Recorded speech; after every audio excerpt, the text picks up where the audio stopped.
părinți au locul lor, că trăiesc uităm de ei, dar îi pomenim când mor.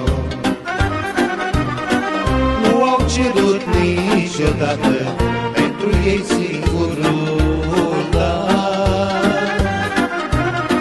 Sunt copiii și nepoții care-i văd destul de rar. Pentru noi copii singurii sunt sfinții, mai curați la suflet decât sunt părinții. Ce păcat în viață timpul măsură și nu-i mai găsim când îi căutăm. Aș lăsa acum, fără să ți seama, prietenii să aștepte până trec la mama.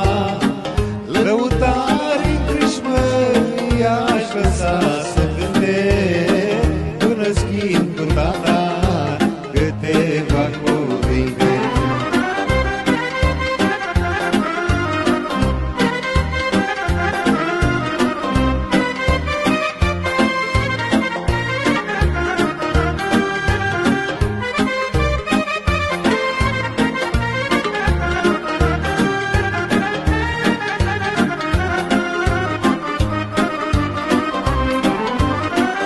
Am mai rămas puțin timp și de mâine viața-i gata.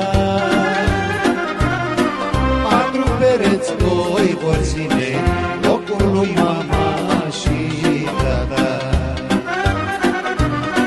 Mai ține-i, Doamne, în viață, că în sfârșit am înțeles. În respect îmi stă iubirea și am să trec la ei mai des. Pentru noi copii singurii sunt sfinții, mai curați la suflet decât sunt părinții.